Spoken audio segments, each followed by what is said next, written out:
I woke up this morning to my cat complaining that his breakfast was late. It was only 15 minutes late, but judging by the look he gave me when I stopped in the bathroom first, you'd think I'd committed a crime. He was not a happy cat. I reached down to stroke him before putting his dish down on the floor, and I noticed that he was soaking wet. Of course, it was raining. Again. And still cold. I could feel myself getting grumpy. I've been cold for a week. Really cold. Deeply cold. The type of cold that gets into the muscles in the back and doesn't let go. These past few days, I've been scrolling on social media more than I normally do. Seeing vacation posts, red toenails and sandals walking on a sunny brick road, shorts and a tank top with iced coffee reading at the park, sunshine, bikinis, beaches, camping. Every photo seemed to capture the version of summer I've been dreaming of. Every image felt warm, and here I was, so cold, looking out the window at another gray, rainy, windy day. The weather app had the audacity to inform me that it would be 12 degrees, with the wind making it feel like 3 to 6. Really? In July? I moped around a bit, the cat's unhappiness becoming my own, until I realized what was happening. Instead of appreciating the extra knitting time, the opportunity to light a fire, and the chance to layer my knits, I was comparing the highlight reel of someone else's summer with the mundane parts of my own. No one was posting about mosquito bites, crowded buses, or the heat that makes it impossible to sleep. Not because those moments don't exist, but because that's rarely the part we choose to remember. I have the tendency to forget that the posts I see online are just the good parts, the things people want to remember. And that, in my opinion, is actually a good thing. To want to remember the best parts of our lives and quickly gloss over the worst is how we build a mindset that life is good. I don't think the problem is that people romanticize their lives and share the highlights. I think the problem is that sometimes I forget they're doing exactly the same thing I'm trying to do. When I forget what it is that I'm seeing, the highlights, the romance of the best moments of someone else's life, when I forget that, then I start to believe that my life, my daily routines, my ups and downs don't compare to what I'm seeing other people experience. I read once, long ago, that comparison is the thief of joy. And in this moment of morning grumpiness, I picked up my phone, opened up Instagram, and I noticed what it was that was stealing my contentment. So I put my phone away. Not forever, just for a little while. I got dressed, not as if I was expecting a warm, sunny day, but more like a chilly late autumn. With my layers of wool and linen and cotton, I was feeling better already, much warmer, and able to appreciate reality instead of desperately hoping for an alternate fantasy version of the Icelandic summer. Heart set on finding glimmers, small moments of everyday joy, I didn't just notice that my coffee was good, but I noticed that my milk frothed perfectly into a silky smooth texture. The coffee was the perfect temperature. I heard the patter of rain on the roof as I enjoyed my breakfast, and my husband lit a fire. The door to the garden was open. I could hear the birds singing through the rain, and they didn't seem to mind the weather at all. The contrast of the heat of the fire and the fresh, cool air was comfortable as we allowed breakfast to stretch into the late morning. I had so much time to spend with my husband, who was on summer vacation now. And by the time we finished breakfast, I really couldn't understand why I was so unhappy in the first place. In an attempt to set myself up for success this week, I've now made a designated space for my phone to stay during the day. Hopefully, that will curb my scrolling time and help me focus on the good parts, the best parts, of the life that I'm already living. A bit less of comparing my weather, my productivity, the cleanliness of my home, my relationships, my looks, my creativity, with the highlights of someone else's. Because sometimes I think we don't need to fix anything. Sometimes I think we just need to adjust the focus a bit. Maybe contentment isn't about finding a better life. Maybe it's about paying closer attention to the one we're already living.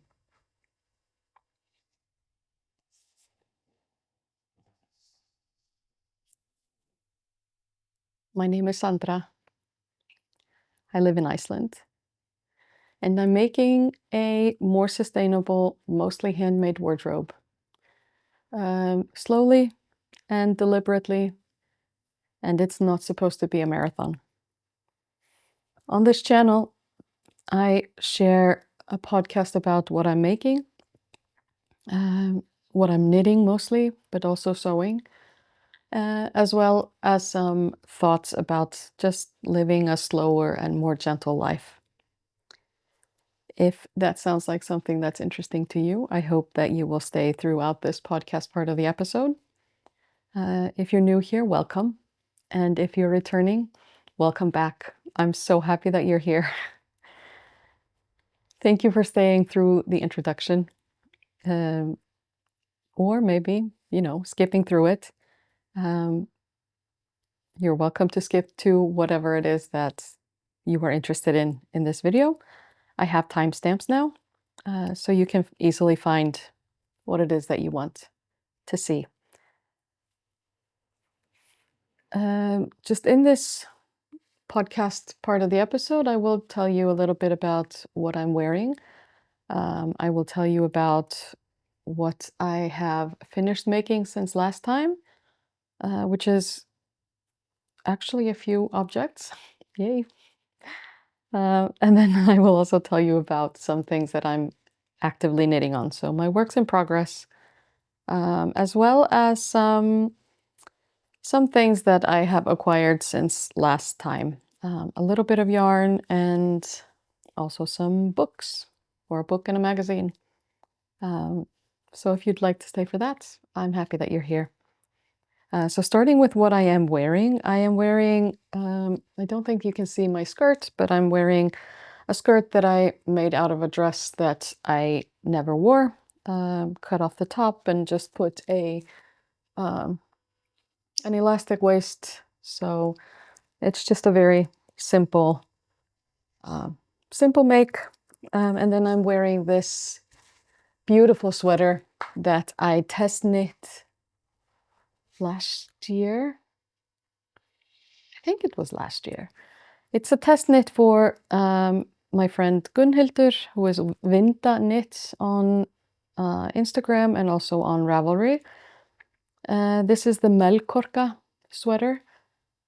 I believe it's only available in Icelandic, but I will check, and I will put a link to the Ravelry page or to her website, and I will put on the screen what languages it's available in. This one it's not knit from the recommended yarn. Usually when I do test knits, I don't necessarily use the recommended yarn because I feel like you can already see so many versions of a sweater knit from the recommended yarns.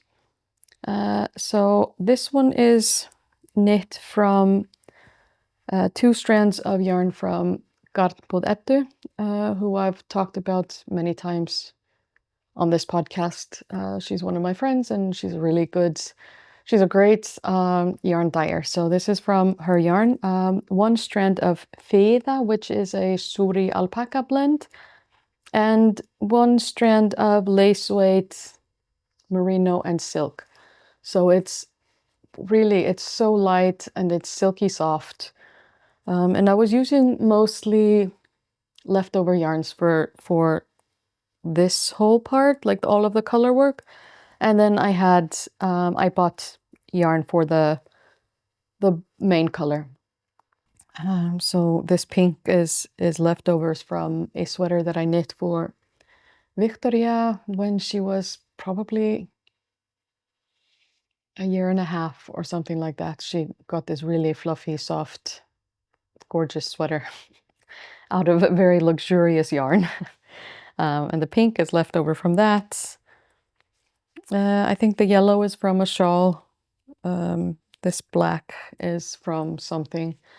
So I was managing to use a lot of leftovers for this. And I think that color work often becomes extra beautiful when it's made from leftovers, at least in my opinion. I think that we don't always need to buy new yarn for everything that we make.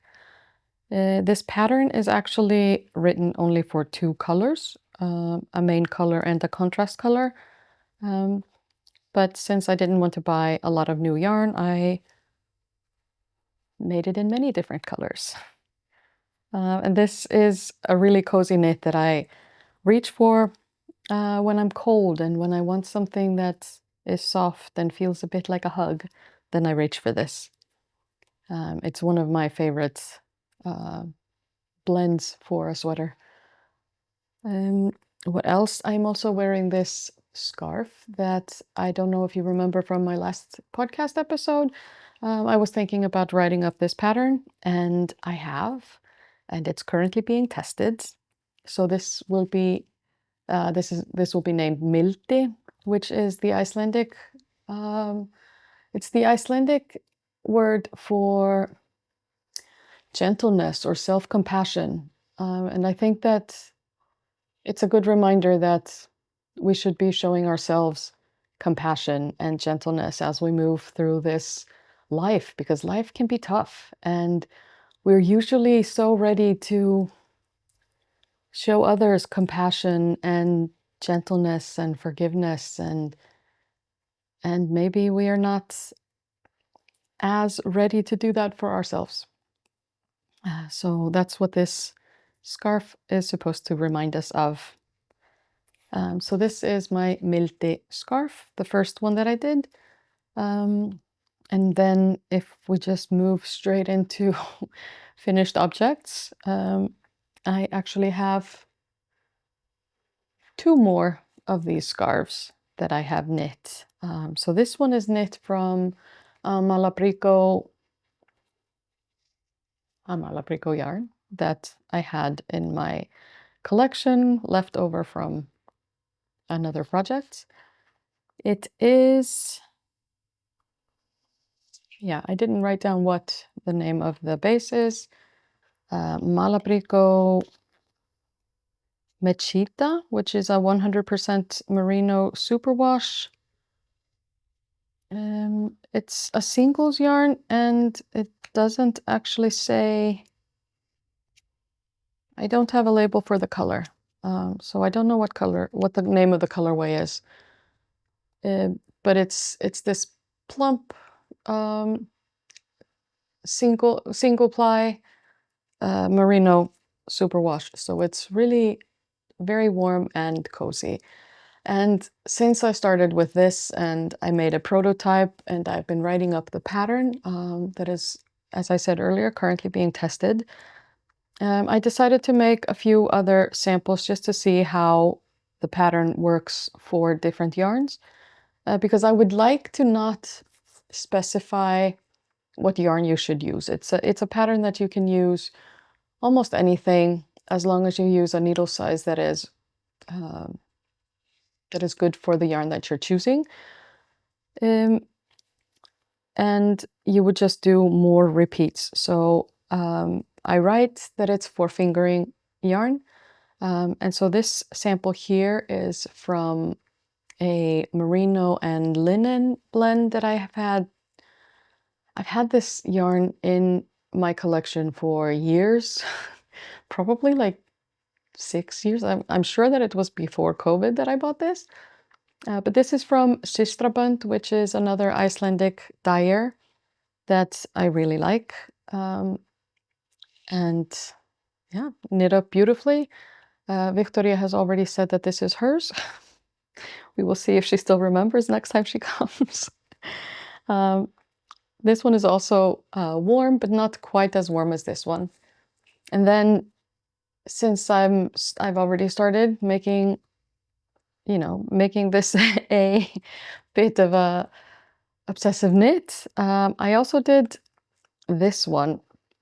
I went and visited my friend at Dalilja. She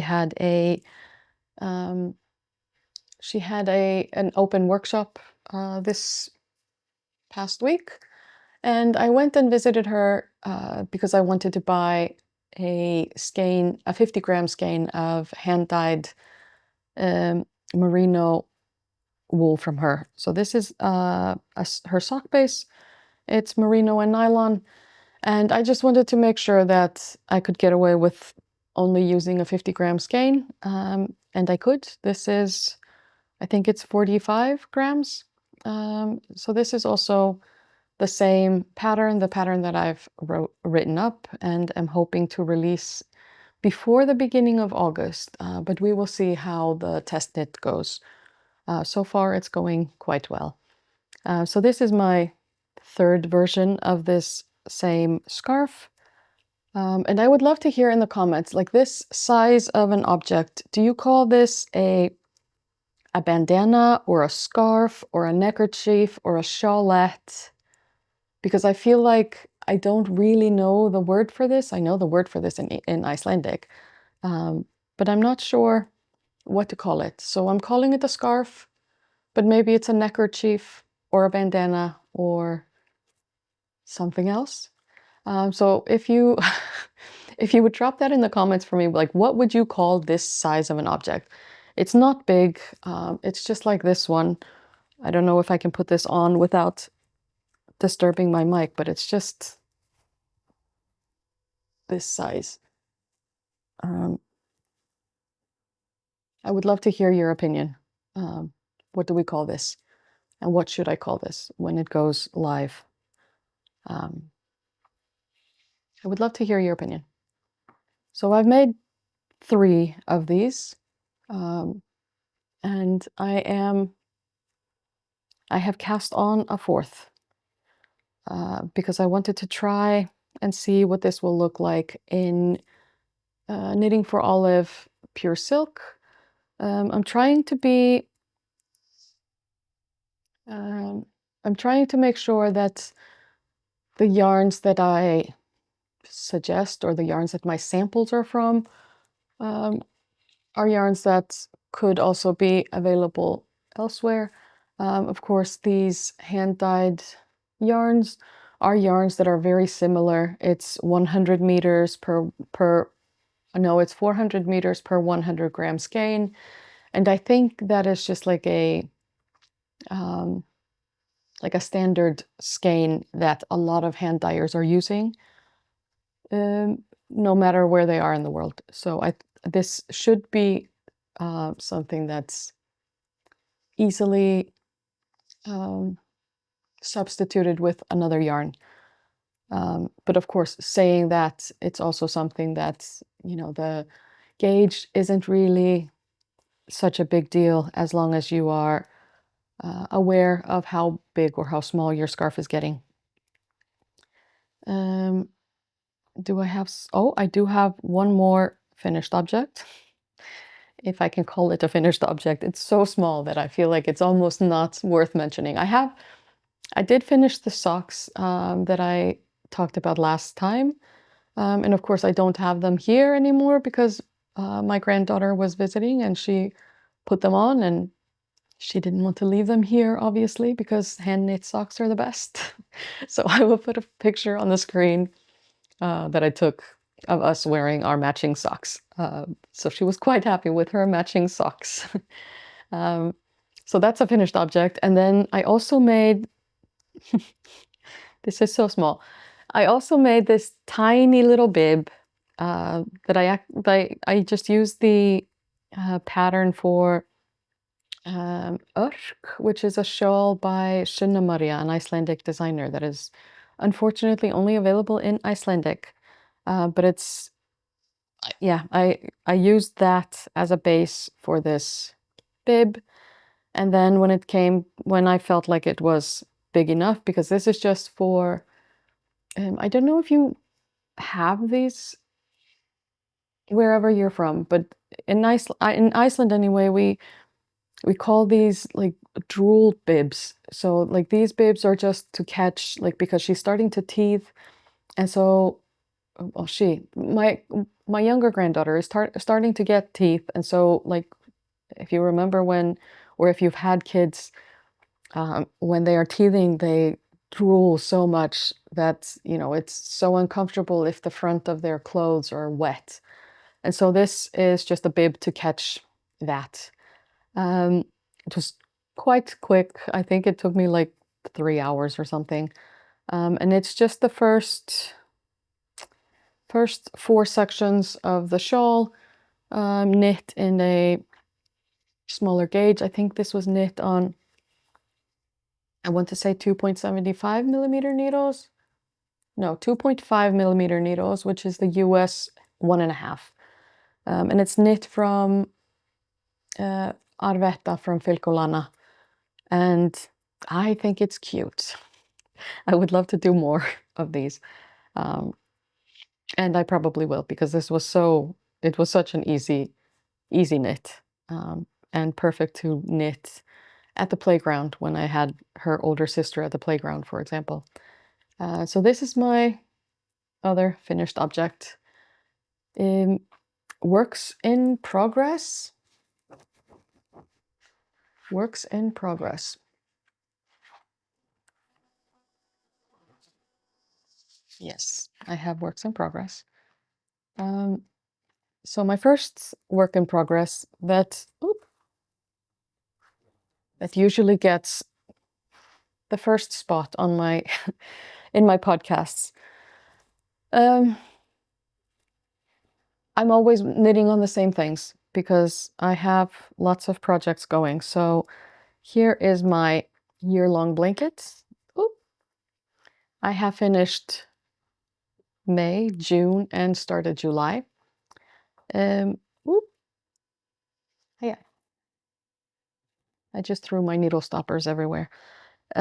So I decided to use 2 pink colors of merino and linen that I have from Sistrabönd that I bought at the same time that I bought the purple yarn for my Mildi scarf. So this is a mix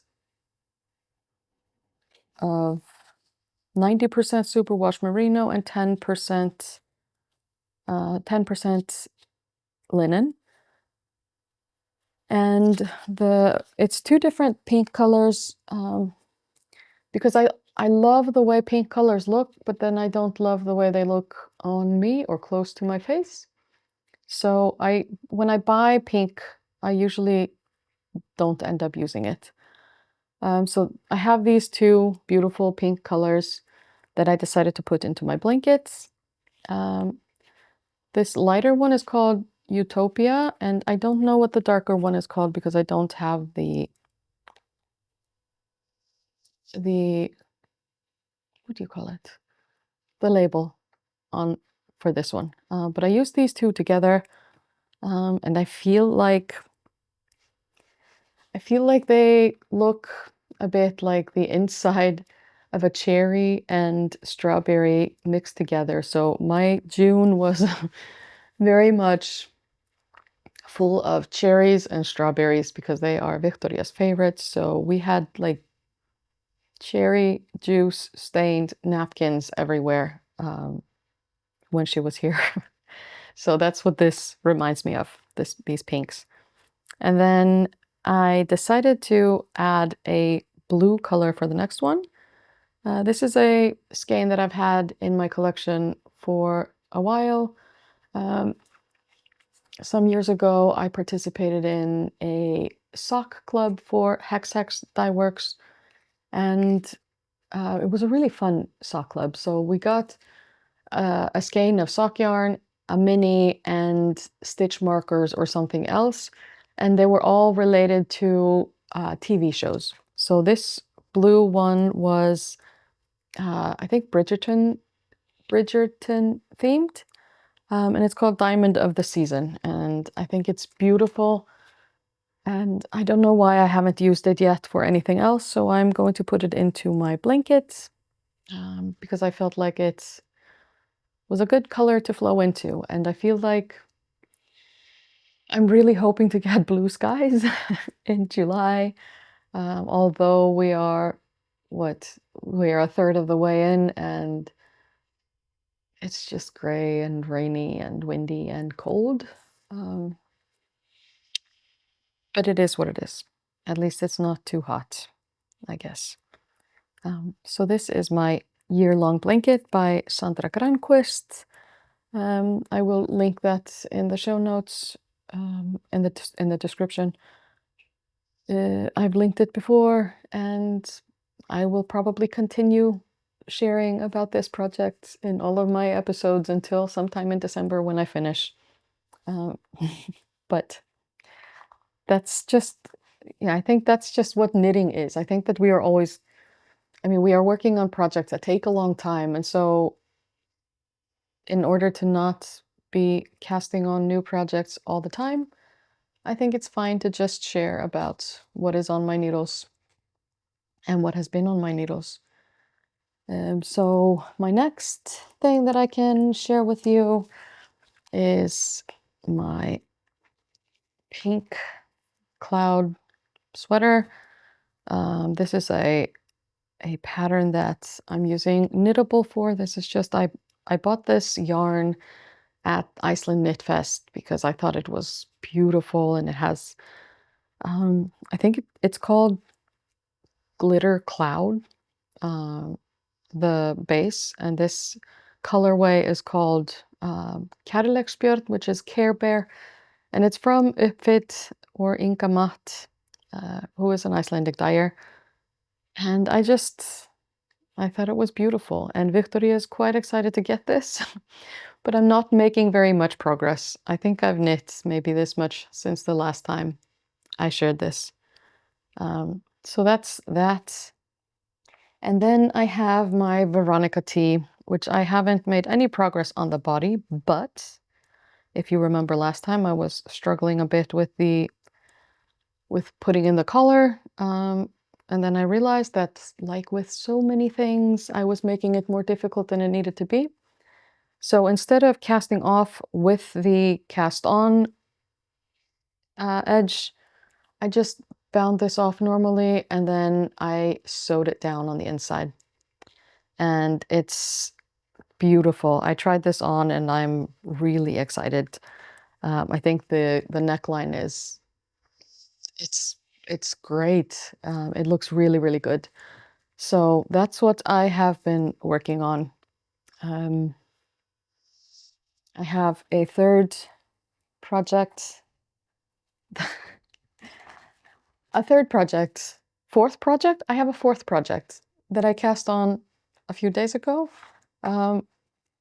Victoria, who is my 3-year-old granddaughter, she was here this week a bit because she had a little bit of a trampoline accident, and so she couldn't go to preschool for 2 days. And she came and she asked me, Amma, do you have a summer hat? And I'm like, no, I don't have any summer hats. I just have winter hats. And she looked at me and she said, and are you not knitting me a summer hat? And I was like, well, I have, no. And so she went and picked out a skein of yarn that she wanted me to make a hat with. And she picked this absolutely gorgeous, very, very colorful skein of wool that I've had in my collection for I think 3 or 4 years. I bought this at Creativity in Florida some years ago when I was there. It's a yarn from Ba yarn, and the base is called, I think, Jolla. And it's 100% superwash merino. So when I bought this, I assumed I was buying sock yarn, but I only use sock yarn that has nylon in it, so that because otherwise it's just so quick to deteriorate. I mean, I use hand knit socks every day, so if there's no nylon in it, then they're just really quick to get holes in them. So I thought I was buying yarn that would be perfect for socks, and so I bought this really colorful base.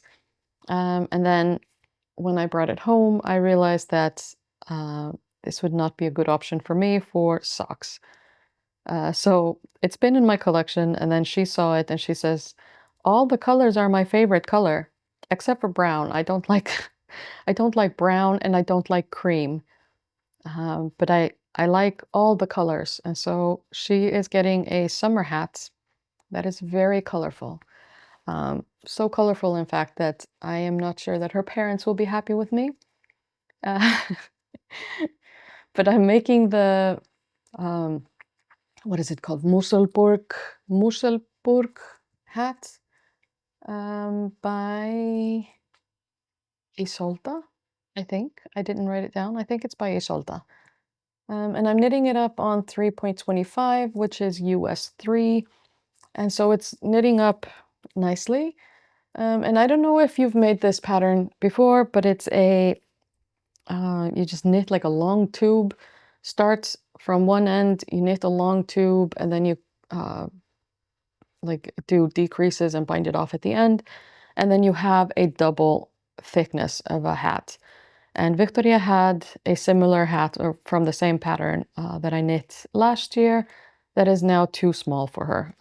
I didn't do the folded rim like I should have done because I just wanted to get it over with, and so it's too small. So I'm making her a bigger one, and I've decided to make the other side more plain. So I'm just going to knit this purple for the folded brim, and then I have a solid pink that I'm going to make the hat with. So that if her parents are not happy with so much crazy, colorful explosion on her head, then at least she can have this on the inside and the other part on the outside. And then when she goes to preschool, she can turn it around if she wants. But we will see. So that's what I am working on. Yeah, that's all that I'm working on. I've been hoping to buy this book here in Iceland because I saw this when it was published early this summer or in the spring. Maybe it was published sometime this year. And there are so many patterns in this that I absolutely love. Um, I think Ronja Hakaletto, I think that her designs are so classic and beautiful, and I think that they are very relevant to use here in Iceland as well. So I love her designs and I love her style. Um, so when this came out, I absolutely fell in love, and I've been waiting and hoping that it will be carried in one of the stores here, but I haven't found it yet. And so I decided to just order it from Line because I really want to knit this top right here called Golden Light. It's beautiful, cabled, like a tank top, but the neck is pretty high. And I think that it would be really cozy to wear here in Iceland, especially maybe under a sweater. Knits on knits are always a good idea here, as I've said before. And then there's a dress in this as well that I absolutely adore and want to knit. Um, this one here, it's called Waves. So it's a knit dress with short sleeves, and I think it's just absolutely beautiful. So I would love to knit this as well. I decided to order this from Line, and it actually arrived really quickly. I expected it to take longer, but it arrived really quickly. And since I was ordering this book, I decided to also order a year's subscription to Line, which means that I get 4 magazines over the next year.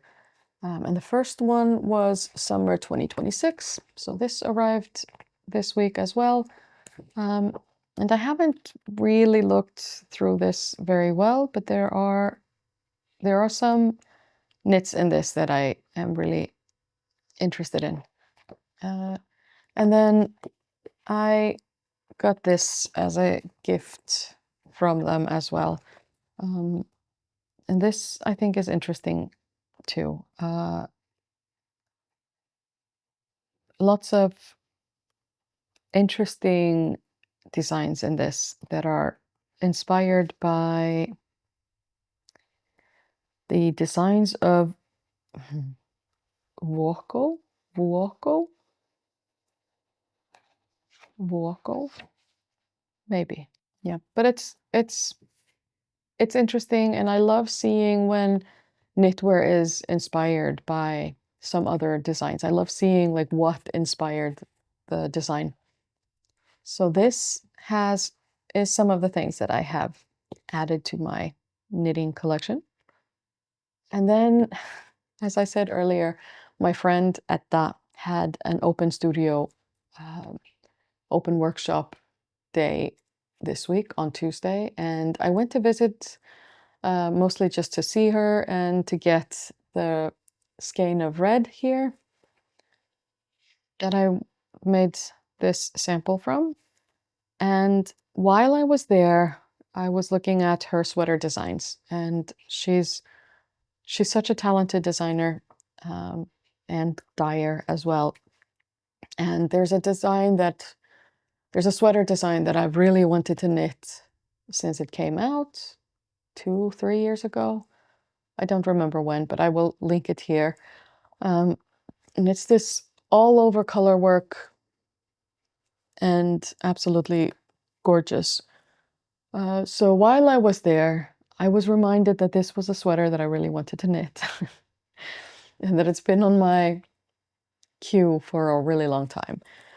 So I decided to buy a main color for that because I'm hoping to knit this up to use maybe this autumn.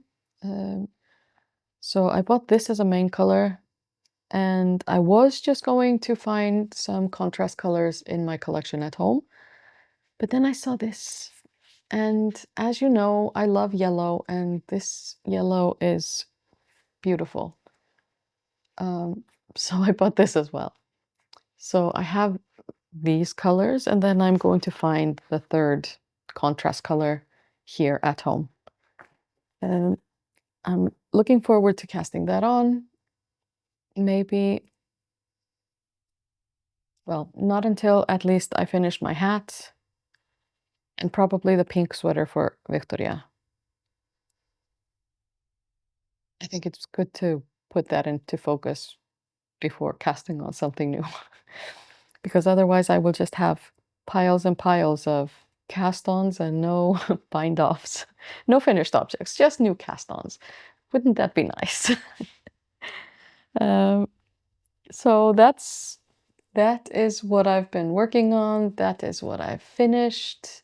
I have told you what I'm wearing. I have told you about my subscription and my book and my new yarn. So I don't know if you can relate to my thoughts in the beginning about scrolling a lot and comparing myself to other people. And it happens so subconsciously that I don't even realize that it's happening.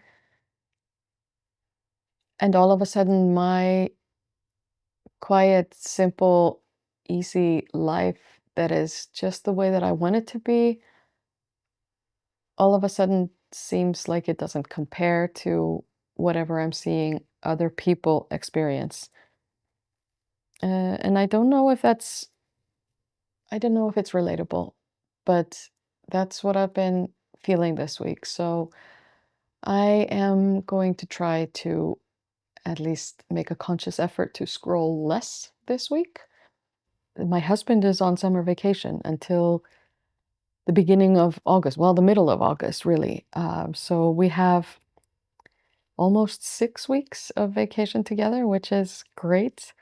And we are hoping to maybe, well, I say we, I mean, I am hoping that we will travel a bit around the country. Um, I mean, I can hope, right? I would love to travel a little bit, although this is maybe not the best time to travel as a local because there are so many tourists here that the campsites are full and things like that. But I don't know if I will manage to record as regularly while he's on vacation. Um, right now, he's laying in bed with headphones on to give me time to record, uh, so that I don't feel awkward recording around him. Uh, but it is what it is. We will see how natural recording will be while he's on vacation. Um, but yeah, so until next time, thank you for staying and thank you for joining. And I'm so happy that you watched all the way through. I'm looking forward to seeing you next time, and I'm looking forward to telling you a bit more about my scarf pattern that is currently being tested and then will be hopefully released before the beginning of August. So, in the end of July, I'm hoping to have this released.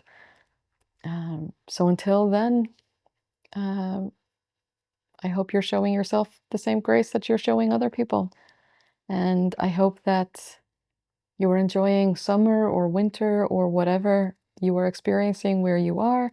I hope that you are managing to be creative and kind. So I'll see you next time.